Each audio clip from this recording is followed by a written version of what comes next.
Bismillahirrahmanirrahim. Assalamualaikum warahmatullahi wabarakatuh. Para pemirsa yang dicintai oleh Allah Subhanahu wa taala. Kembali kita ke program One Day One Hadith Remaja Masjid Babus Salam Desa Kureko Selatan Peduli Umat. Pada saat ini kita akan beranjak ke hadis yang ke-7.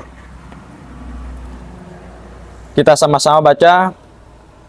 Warawaina fi sunanin Abi Dawudin an Aisyah radhiyallahu anha qalat kana Rasulullah sallallahu alaihi wasallam idza habba minal laili kabbara 'ashran wa hamida 'ashran wa qala subhanallahi wa bihamdihi 'ashran wa qala subhanal quddusi 'ashran wastaghfar 'ashran wa halal 'ashran thumma qala Allahumma inni a'udzubika min dhiqid dunya wa dhiqi yaumil qiyamah 'ashran thumma yaftatihus salata.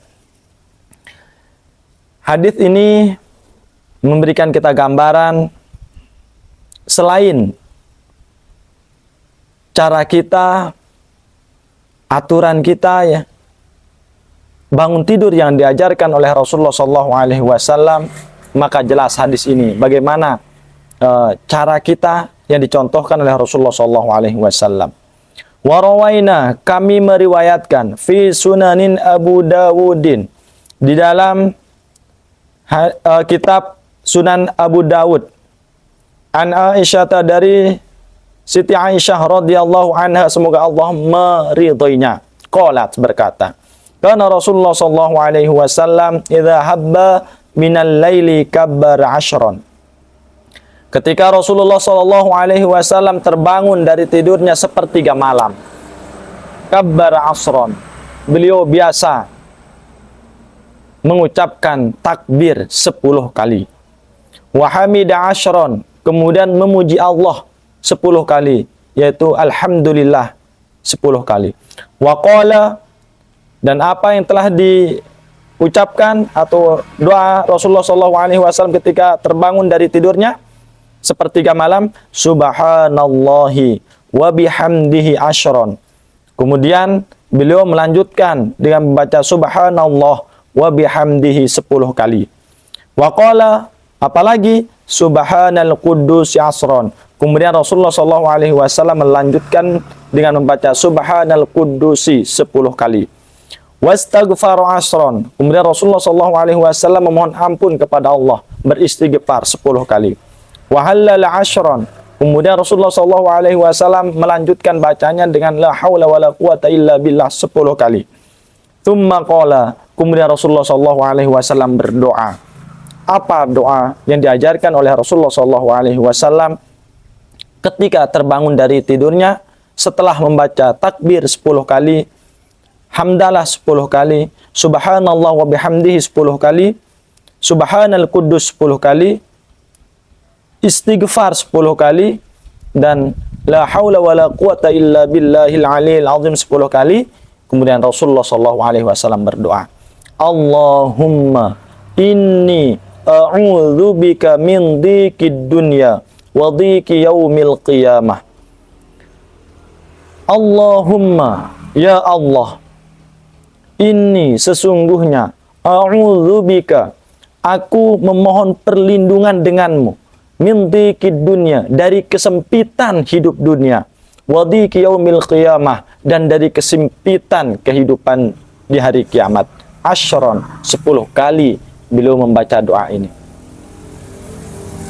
Saya ulangi, Allahumma inni a'udzubika min dhiqid dunya wa dhiqi yaumil qiyamah. Para pemirsa harus hafal doa tersebut yang diajarkan oleh Rasulullah SAW. Setelah 10 kali Rasulullah SAW membaca doa ini, kemudian tsumma yaftatihus salata, kemudian beliau melaksanakan sholat malam atau sholat subuh atau sholat fajar.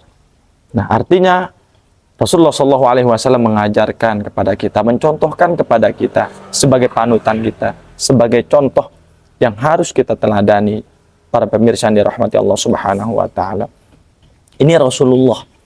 Maka kita perlu untuk mengambil pelajaran dan mengikuti cara-cara beliau hidup. Termasuk diantaranya adalah bagaimana cara beliau ketika mau tidur. Apa doanya? Bagaimana caranya ketika kita tidur? Kemudian Rasulullah SAW juga banyak sekali doa yang diajarkan kita. Apa yang kita baca setelah kita terbangun dari tidur kita. Termasuk hadis ini, yaitu saya ulangi, Allahumma inni a'udzubika min dhiqid dunya wa dhiqi yaumil qiyamah. Doa ini mengingatkan kepada kita semua supaya kita berlindung kepada Allah, kita memohon kepada Allah supaya hidup kita tidak mengalami kesempitan, tidak mengalami kekurangan di dunia ini. Begitu juga wadhiqi yaumil qiyamah, dan tidak mengalami kesempitan di suatu hari, yaitu di hari kiamat. Mudah-mudahan Allah Subhanahu wa taala membahagiakan, memberkahi, menyenangkan dan menenangkan hidup kita di dunia dan termasuk hidup kita di akhirat. Amin ya rabbal alamin. Jangan lupa like, share, dan subscribe. Terima kasih. Assalamualaikum warahmatullahi wabarakatuh.